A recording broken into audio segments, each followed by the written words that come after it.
You know what the best part is about reviewing the prequels first? Is that now I have nowhere to go in Star Wars reviews but up.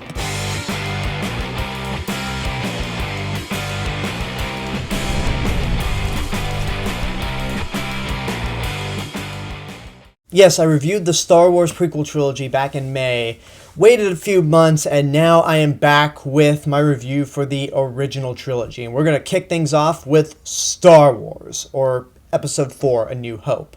And two things. A, my review for this and the original trilogy are going to contain spoilers. So if you've never seen the original trilogy, stop what you're doing this instant, watch them, then come back here. And two, I will not make any references to the special editions. I don't think it's fair to talk about the special editions when talking about the actual movies, so I'm just talking about the movies as a whole. No reference to the special editions because that is a topic that's worth its own video. Now I got that out of the way, this is Star Wars. Most people have seen this movie and the other two at a very young age. They are so special to everyone. Everyone's talked about these movies to death, so what do I have to contribute? Well, aside from a review, I think the best thing to do is start out by telling you my first exposure to Star Wars. And oddly enough, it was not with the movie, but with a piece of merchandise. Yes, the other thing that makes the franchise money. When I was a kid, I had this C-3PO R2-D2 electronic bank. Like, you push a button, it plays the Star Wars theme, C-3PO says, "I am C-3PO, human-cyborg relations, and this is my counterpart, R2-D2. And R2-D2, like, pushes a coin inside the little bank. I remember getting that before I even saw the movie. I can't remember if it was for Christmas or my birthday. And I was like, what is this thing? It's like a gold man and a little trash can with legs, and you push this button and it has this really cool song. So, I mean, I didn't know what it was, but I remember pushing that button non-stop. I don't know what happened to the toy. I think we sold it in a yard sale or something. Then, on a trip to Disneyland, I noticed that there was a ride called Star Tours, and I saw a billboard for it and saw the inside of the building. I'm like, wait a minute, that's C-3PO and R2-D2. I have those two on a bank that I own back at home. And so my parents eventually were like, well, I guess it's time we show him the movie. And I was about 6, maybe 7. This was around the time the special editions were about to come out. So my parents showed me the original Star Wars, and it was an experience I'll never forget. Like, it was truly, to quote Obi-Wan, I had taken my first step into a larger world. The movie opens up with a text crawl giving us a little bit of backstory on what happened before the events of this movie. Basically, there is a civil war going on between a group of rebels and the Galactic Empire. The rebels have stolen plans to the Empire's ultimate weapon, the Death Star, which has the ability to destroy an entire planet. One of the leaders of the rebellion, Princess Leia, has the plans, but her ship is suddenly under attack by an Imperial Star Destroyer. And that's how the movie opens. You see this tiny little rebel blockade runner fleeing from a massive gray Star Destroyer, and you automatically know right there, through visual storytelling, who's who. We know the little guys are the rebels, we know the big guys are the Empire. So Imperial stormtroopers, under the command of Darth Vader, board the rebel blockade runner, but before Princess Leia is captured, she gives the plans of the Death Star to two little droids, C-3PO and R2-D2, who get in an escape pod and crash down to the desert planet below, Tatooine, which actually is never addressed by name, not until Empire Strikes Back. So the droids are on their own. They suddenly come under the ownership of the Lars family, a couple of moisture farmers in the middle of the desert, along with their nephew, Luke Skywalker. Later on, as Luke is cleaning up R2-D2, he stumbles upon a message from Princess Leia inside R2-D2 asking for Obi-Wan Kenobi to help her and that he's her only hope. R2-D2 overnight runs away, and Luke and 3PO go after him, come across sand people, nearly get killed until Obi-Wan comes in, who is this old Jedi Knight. And basically, through Obi-Wan, Luke finds out about his father being a Jedi. He's given his father's lightsaber, and Obi-Wan insists that Luke and the droids come with him to Alderaan to help Princess Leia. Luke doesn't do that because he still has some loyalty to his uncle, but unfortunately he soon finds out that his homestead has been burned and his uncle and aunt are brutally murdered. So with nothing else on the planet, he decides to accompany Obi-Wan and the droids to go to the Mos Eisley spaceport, find a transport, and go help save Princess Leia and defeat the Empire as they are accompanied by a ruthless smuggler, Han Solo, and his Wookiee partner, Chewbacca. When I describe the plot, sure, it's so simple. A boy from a small area basically meets a bunch of characters to help save a princess and destroy an evil empire. It's very fairy tale-like, in a sense. But there's so much going on with this movie, metaphorically, technically, that makes it the science fiction masterpiece that it is today. I mean, I call it science fiction, but this movie is sort of a mix of different genres. Obviously, the science fiction element comes in with the technology, space travel, and all of these devices that could possibly exist. But it also pulls from Western films, like Tatooine is a desert planet, and the Mos Eisley spaceport is like a Western town. The Cantina Bar is straight out of any Western, and I just love it. It also pulls from samurai films. I mean, I've mentioned The Hidden Fortress was a key influence for this movie, but the fact that Jedi are really strict, wise, and carry swords or lightsabers, that is clearly something out of a samurai film. And it also pulls from fantasy, which I think is the biggest subgenre, because usually when people do the comparison of Star Trek or Star Wars, Star Trek has always been more hardcore science fiction, where Star Wars has been science fiction fantasy, because mainly the notion of the Force, and how it's more of a magical thing. And I love that somebody could connect the Force and the path of a Jedi to religion. The fact that they say that the Force is an energy field that binds the galaxy together, and there are people out there who refer to it as a religion and don't believe in it, that can be traced to Christianity. Han Solo, Governor Tarkin, and one of the Imperial officers refer to it as a religion, and Han doesn't believe it. He doesn't believe the idea that there's an all-powerful force controlling everything or shaping his path. And when Obi-Wan gets killed by Darth Vader and he disappears and all that remains is his robe, that can be a parallel to the rapture. The whole notion that a Christian will get sent into heaven, they leave behind their clothes. And in Star Wars' case, Obi-Wan becomes one with the Force and leaves his robe behind. So again, for having a simple story, you can really pull a lot from this movie. And technically, this movie is a marvel. I mean, the special effects are amazing. There are some shots in the Battle of Yavin between the X-Wings and TIE fighters that look kind of crappy by today's standards. I mean, 38 years later. But I imagine back in 1977, those shots must have blown everyone away. The sets are creative. The fact that this movie doesn't utilize CG the way the prequels do, or movies today, it means that they have to get more creative with the special effects, the locations. I mean, that's why Tatooine is like a desert planet, and having that desert planet gives it a lot of personality. And I mean, all the production design looks great, from the design of Mos Eisley Spaceport to the designs of the ships, the Falcon, the X-Wings, to the interior of the Death Star. It's all very creative and awe-inspiring. Another thing that's awe-inspiring is the sound. This movie has several of the most iconic sound effects ever put to film. From the blaster shots, to the lightsabers, to the droids, to the roaring of the TIE fighters. You can take literally every sound effect in this movie, and it'll be embedded in your head. They're that iconic. And what else is iconic is John Williams' score. If I never mentioned his score in this movie, I would kick myself to the day I die, because his score, what's beautiful about John Williams and his Star Wars scores is that there is not just one memorable theme in this movie. You can almost hum every note in this movie, and there are many sub-themes. Like, aside from the triumphant Star Wars theme, there's the Cantina Bar, there's the theme of the Force, there's the TIE Fighter attack, there's the Battle of Yavin, there's the Throne Room. I could make an entire top 10 list, or hell, even top 20 list of the most iconic Star Wars themes ever made.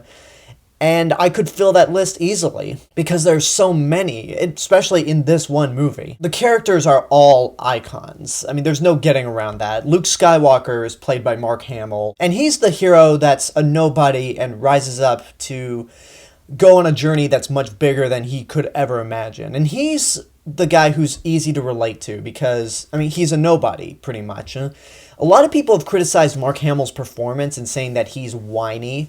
And while those people are not wrong, I think it's not really fair to, say, compare him to Hayden Christensen like Screen Junkies did in their Honest Trailer. And look, Honest Trailers, I love. It's a comedy show. I get it. I even laughed at that part when they mentioned it.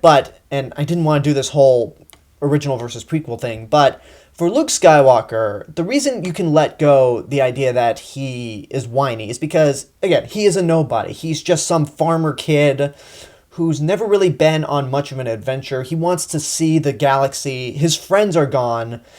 So you can kind of let go the fact that he's whiny.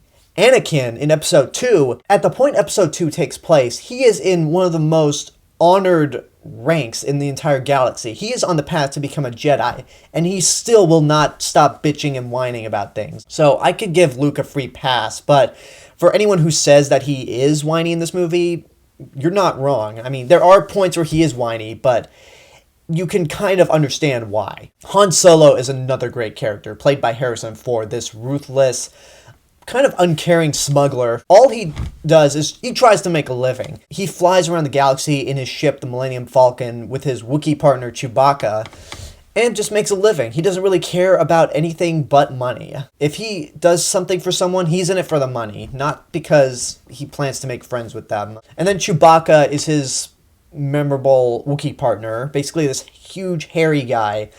All he does is go, "Rrr," doesn't speak any dialogue, but he is such a lovable character, and you just want to hug the guy. Any person cosplaying as a Wookiee at the next con I go to, I'm hugging him. Princess Leia is your typical princess, but she's very much independent. She stands and fights. She's not the complete damsel in distress. She can hold her own. She's got a lot of spirit. In fact, a lot of the time, she takes charge, which is really cool. And Carrie Fisher does a good job, even though there are parts of the movie where she has a sort of British accent. Like, there are parts where she has a British accent, and then my brother pointed this out. By the point Alderaan gets destroyed, it's like, yeah, she just kind of forgot about that accent. Like, it's just full American from there on out. Obi-Wan Kenobi is played by Sir Alec Guinness, and he's the wise old mentor that basically takes Luke and tries to train him to become a Jedi. And the way Alec Guinness plays this role is really great. It's one of the more famous archetypes of the classic mentor. And even though Sir Alec Guinness did hate the dialogue in this movie, he still did his best. He still did a damn good job, and you do that, that gets you a Best Supporting Actor nomination. The droids are memorable. C-3PO and R2-D2 make for a great duo. And I really love how the first third of the story is told from their perspective. They're the two lowest characters in the movie, and much like Kurosawa's The Hidden Fortress, it is interesting to see this grand adventure through their eyes until we get to Luke. And once we get to Luke, the movie turns into a hero's journey. And then Darth Vader. Darth Vader is one of the most iconic villains ever on film. The voice by James Earl Jones is menacing.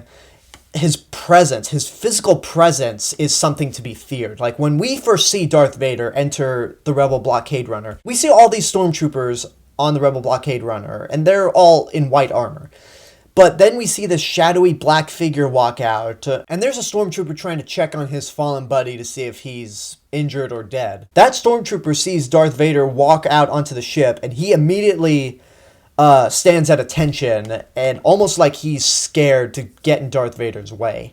That's how menacing Vader is. As I mentioned, the voice by James Earl Jones, and that breathing is really haunting and makes that character. Then the action scenes are amazing. Every action scene in this movie is memorable and iconic. Like the raid on the Rebel Blockade Runner, when Luke and Han try to break Princess Leia out of the Death Star, and the lightsaber fight between Obi-Wan and Darth Vader. The first lightsaber fight ever filmed. might not hold up by today's standards, but A, this is the first movie, and B, you sense that there's a history between Obi-Wan and Darth Vader, especially since Obi-Wan tells Luke that Darth Vader was once his pupil. So there is more tension in that than there ever was in any of the lightsaber fights in episode 1 or 2. And then the TIE fighter attack scene is iconic, and then the Battle of Yavin. In terms of grand finales in movies, I put that along with Marty trying to get back to 1985 in Back to the Future.